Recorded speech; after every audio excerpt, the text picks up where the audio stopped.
All right, so this is the time that the archaeology sent me to Cyprus. I would use the term archaeology and Professor Berlin. I would use the term field school, but I feel like it was that and a lot more, so this is just the time.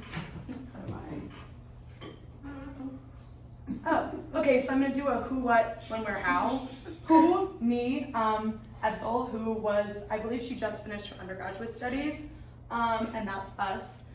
Brandon Olson, who is a PhD student at BU under Professor Berlin's advisory, and then a bunch of kids from the Metropolitan University of Denver, and then Tom, guys, okay, this was 2022 after my freshman year, so details are getting a little hazy. His name was Tom, I know that. And what was his last name? Landvatter, okay, right. I don't even think I ever got his last name before I met him. And then he brought a bunch of kids from Reed College up in Oregon. So the two of both professors were running field schools like for their class credit. And then Essel and I were just kind of tagging along. So this is all of us. This was the last day of our, I don't even think we did anything on this day besides put dirt back in the pit, but that's a picture from that. What? So at this site we were excavating Hellenistic pottery and whatever else we would find in the trenches. This was before I knew that this presentation was a thing. We also found some coins, and this is the only picture I have of it. And I sent this to my dad. But it was mostly pottery, but we did find some like bread stamps, we found coins, we found one little piece of like statuary. And these are just some of the pictures, we'll get into more of those later. But the variety was, there was a lot of variety. You can see that one's like painted on. This is like the bottom of an amphora. You've got jugs, bowls, different slips, different wares, like it's all over the place. And then where? So where we were in Larnaca, Cyprus, we were on the site of Pilavigla, which was a fortified Hellenistic site. And it's like kind of right, so this is Cyprus, there's like a little bay, and we were kind of like right up there. And all the background pictures are pictures from the site, so we were kind of on a plateau, just like overlooking the ocean. And these are just pictures I kind of took around. There was cats everywhere, which was super awesome. And I got to do a lot of traveling around the island, which was really amazing. And it was my first time ever leaving the country, so I was like literally in awe of everything. But this is where I was. And then how. So I got my funding from Europe and BU Archaeology. It was free, and I honestly might have pocketed a little bit, but I don't remember like the actual numbers. All I know is flights from New Orleans to Cyprus are really expensive. So that is what most of my funding went to. And then I also got a grant, which helped me just cover like other miscellaneous travel costs. When I was there, I had to like rent a car, and then since I was basically working on the excavation for Brandon, he was covering my housing and my food, which was super amazing. So net zero costs. Thank you, Europe, and thank you, Archaeology, because I would not have been able to do that. That's me at my Europe presentation in October of my sophomore year. Also probably a picture I sent to my dad.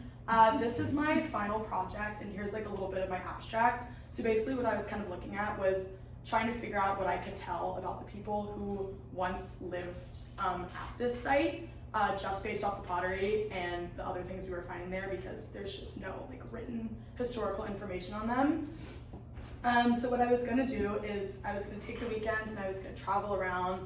I was gonna go to all the museums across the island, try and compare and contrast like the stuff that I was finding with what they have on other sides of the island, just to kind of see if they were engaging in like local trade, if they had their own workshops in like Larnaca, or just kind of like what they were able to afford, what kind of money they were bringing in. So that was my goal, and that is my final poster. Okay, so here is my day in the life. The first part is gonna be like weekdays. So wake up, this is us at the site, the views were beautiful. So wake up at 4:30, which, okay, you get used to it after a while. I was in bed by 7, so it was fine. We'd stop at the bakery on the way, and we'd all pile into the cars, and then we were at the site by 5:30. It gets hot as all get out in Cyprus in the middle of July, so the like excavation time was from like 5:30 to like 12. So tasks would like kind of vary by day. Most of the time I spent felt just kind of like manual labor, which was breaking it open, getting the dirt out, throwing it behind me.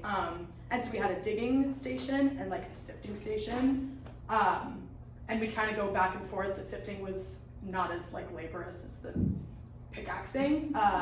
So that's kind of how our days were set up. And then, oh, it cut off. Okay.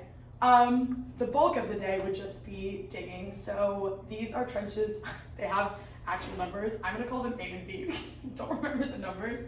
So we had 2 trenches, A and B, they're right next to each other. By the end, we were down about like 5 feet in one of them and I think 3 feet in the other. And oh my gosh, I don't even know what the other part says. Probably about the sifting stations. But we obviously had to, these have been excavated on before. It's been like kind of an ongoing project. So we had to like remove the earth and kind of get to where they last left off. And I actually believe I just read the blog that I think they're done this year. So the work has finally been completed. But we got down a couple of feet, we got out a lot of stuff. And so these are just some pictures of people working in the field. Yeah, and we'd be out excavating. During this time, I got a lot of experience. We had to do like surveys on the ground to figure out where we were gonna put the pits. I did filled out little sheets, just like surveys on kind of what we were doing. And then I learned a lot of stuff, how to properly wield a pickaxe, because someone yelled at me, they're like, you're gonna throw out your shoulder. You have to do it this way. Just like basic, I mean, I had obviously just finished my freshman year, so I hadn't had any hands-on experience with like any type of artifact or cultural heritage besides in my classes. It's just like artifact handling, transportation of artifacts, because we obviously did most of our work off-site, and just like the basic field school ways, I guess you could say. And then these are more pictures. So you can see like this is just the ground once we kind of got to the base where we were gonna really start like detailed excavation. It was riddled with pottery everywhere. You couldn't step anywhere or else you'd step on something.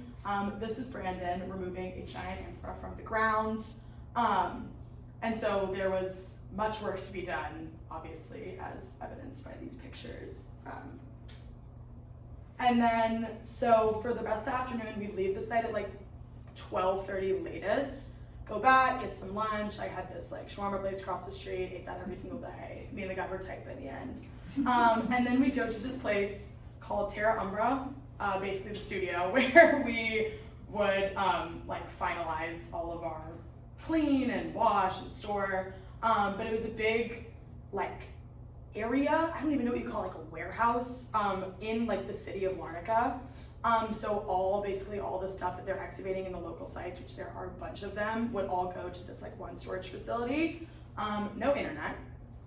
There's no internet. So, and this was a problem because part of my project was entering all the vessels that we were pulling out into the Levantine Ceramics Project database, which is run by Professor Berlin. And so this was a little problematic. I used my hotspot and it gave me just enough juice to like enter stuff and open like a Google spreadsheet, but I couldn't do any research on kind of the forms we were finding. So I would have to go in with these sheets and books of just like different types and shapes and forms. Because I was basically taking everything and identifying it based on like surface treatment, category I was learning about, like inclusions and like grit and shapes, and was it wheel made, was it fully fired, and how to tell that by like the break and the cross sections.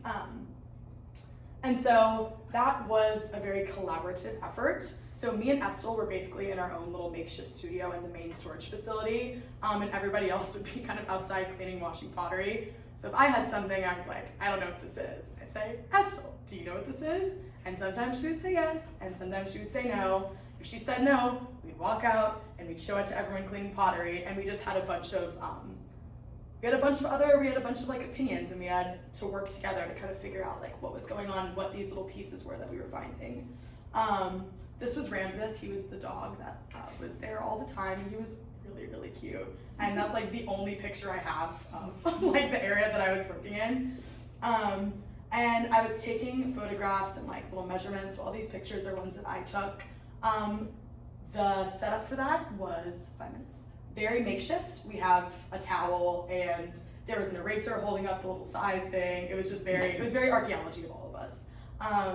So that's basically what I was doing there, and getting all this information on these pots down to like the nitty gritty was really helping me kind of form conclusions based on what I was seeing like outside and in all the other museums on Cyprus.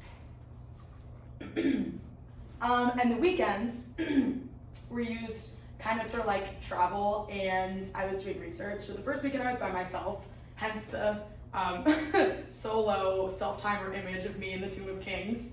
So the first weekend I rented a car and I drove on the left side of the road, which so should have been illegal, but it wasn't. So I shipped myself off to the other side of the island. I went to a bunch of museums, took pictures of pottery, and I was kind of looking at these different vessels and seeing what they had in common with the stuff that I was eventually going to excavate at Vigla.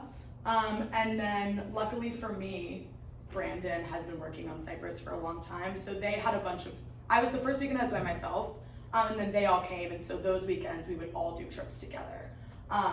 So these are just some places we went. We went to a Roman villa, and we went to a sanctuary of Aphrodite. These are just kind of panorama pictures of what we were doing. Found this weird little guy. We laughed about him for the rest of the time we were together. Everyone got stuck in an elevator one day, so there's a picture of that.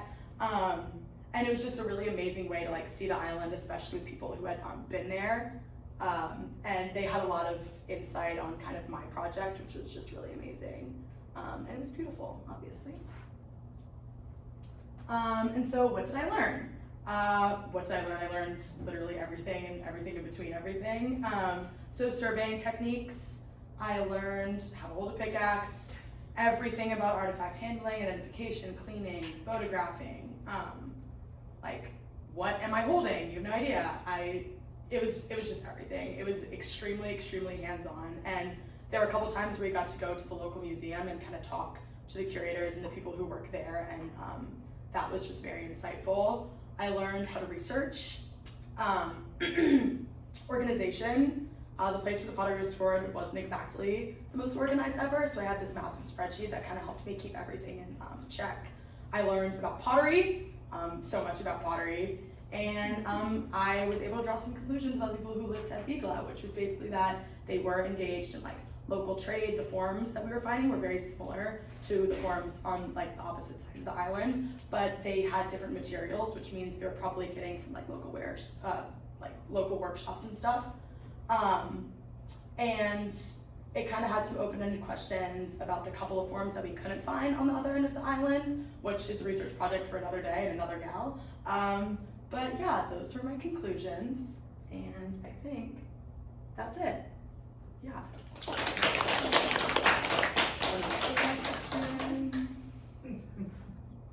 Okay, Grace, I have a question for you. Did you learn to like digging? Oh, well, you know, it's funny you should ask that. Okay, also granted, this place we were excavating is now, there's the site, there's also a bee farm and a grenade range. So we had it was an interesting place to be. The bees were not my favorite. I enjoy digging. I enjoy sitting down with the dig after, is what I've kind of come to the conclusion. And that's kind of where my career has taken me thus far. Like, I was lucky enough, I got an internship at a museum this summer, and more like curation exhibition style, and I definitely like the stuff once it's out of the dirt. I didn't like the dirt in my hair. I had to like deep condition every single night. It was a lot. Like, it was yes, the dirt. The curly hair. They don't tell you that that's gonna happen. It was crazy. But it was good, and I was very tan, so I have no complaints on that. But I definitely think I like sitting, organizing, getting it all ready to go, more than the physical labor, but someone's gotta do it, you know? Someone's gotta do it, yeah. So that was also a conclusion. Anybody?